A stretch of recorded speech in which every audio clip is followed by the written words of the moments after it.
And again, what I'm about to describe does not rely on big budgets, it just relies on intention. The entire user experience around Rejuvenator was honestly better than some of the most priciest wellness brands that I've ever come across. So check it, most fitness and wellness e-com brands and campaigns don't flop because of bad products and tight budgets. Do you want to know why they flop? They flop because they do too much of this and not enough proving. Furthermore, they totally drop the experience surrounding the product itself. And let's be real, the packaging, forgettable.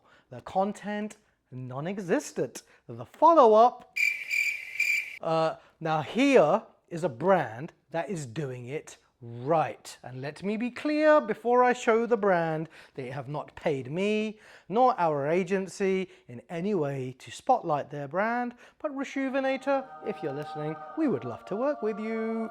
So without further ado, this is the brand that I'm talking about, Rejuvenator. I bought this brand because I'm traveling to the UK back home in about 3 days, and I needed to clean some of my old beloved sneakers and basically bring them back to life. So Rejuvenator popped up on my feed, and I'm going to tell you kind of what led me to purchasing it, so the pre-purchase, and then I also want to talk to you about the post-purchase experience, because I think there's a lot of lessons to be learned from Rejuvenator. And again, what I'm about to describe does not rely on big budgets, it just relies on intention. The entire user experience around Rejuvenator was honestly better than some of the most priciest wellness brands that I've ever come across. All right, so let's talk about their experience. There's two elements.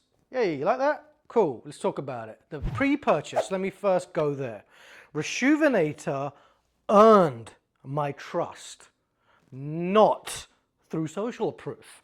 You know, everywhere you hear people talking about reviews, social proof, I agree. These things are important. Customer success stories further add color to the brand. But you want to know what actually works is educating the buyer as a means of earning their trust versus creating all of this product hype and not really showing the product in motion. What Rejuvenator, or how they got me, is through a bunch of reels on social media that were not salesy at all. Instead, they were product demos showing that the product actually worked. Coupled with, now here comes the social proof, comments organically, aka naturally, not forced, not staged customer testimonials. There were a string of comments that were talking about how great the product is. There were pictures from users. They really built a community because they have a product that works, and then they educate new customers to kind of bring them into their funnel, which is exactly how they hooked me. All right, so now I was hooked. I bought the product. I bought their deluxe thing, which comes with a bunch of different brushes. They got a patented laundry bag as well. You can throw your sneakers in with a little cleaning detergent gel. So in between like scrubbing it, they give you 3 different brushes. I think a hard, soft, and a medium brush to basically covers each element of the shoe, from like the tongue to the side sole to the undersole. No, the branding was great, it was organized well, but you know what I really appreciated, and maybe it's because I'm a marketer? They had a little slip. Let me see if I can find it real quick, actually. Oh, boom. They had a little slip right here, right, with a thank you note branded. And then when you open it up, this is what I loved. I thought this was great. There's a little QR code, all right? So the QR code links to different videos, right? And now this is where the content flywheel kicks into play. So the QR code doesn't go to one specific video, it goes to their YouTube channel. Now, if you are already actively interested in cleaning your shoes the right way, you're likely going to do what I did, which was binge through a bunch of those videos until you get to a place where you find the type of shoe material that actually works for your own self. So I fast forwarded to mesh sneakers. This is the end product. I'm sure there's some B-roll somewhere in this video that will show you how dirty they were.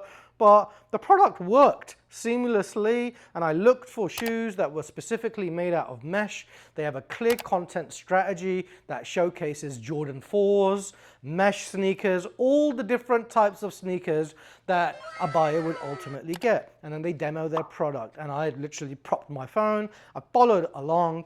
Now, the product ultimately delivered. These are 7, 8-year-old shoes that have gone through war over and over. And, you know, the product actually delivered, and that ultimately reinforced brand loyalty on my side. So what I would suggest, start building a brand journey that feels intentional. Creating content and videos on YouTube and getting clear on buyer persona pain points is not a matter of this, aka money. It's a matter of intention and really being clear on what your audience wants. Once you connect the product, the content, and the customer experience, I'm using 2 hands, I don't know why, to count 3, but I am. Once you connect the product, content, and the customer user experience, what you're going to find is that they are going to come back. Not only are they going to come back, they're also going to tell their friends in a way that seems organic, which is exactly what I did. And I've already told about 3 or 4 different people about this product. I sent them pictures of my own shoes, and most likely they're going to become clients of Resjuvenator as well. But they've kind of created an ambassador within me in a very organic way. So the biggest takeaway for you is that you should make sure that your entire product and content and customer user experience journey all complement one another. And then you will set the bar and you will create a journey right from the first touch point to the last touch point and everything in between that makes the user feel special and makes the user feel like you get them. And for me, I actually finished, so this is the little detergent, as you can see, is pretty much empty. So I'm going to probably buy a refillable of this, and I'm going to continue using their product. So learn from a Resjuvenator and try some of this out yourself. I promise you will find the value. And if you're struggling with how to figure out how to connect the product, content, customer user experience journey, feel free to drop me a comment. We'll pop the hood, do a free audit, and see how we can help you out. Cool. For now, I'm Reza Resvi. Pikachu's over there snacking on her little stick. From both of us, peace!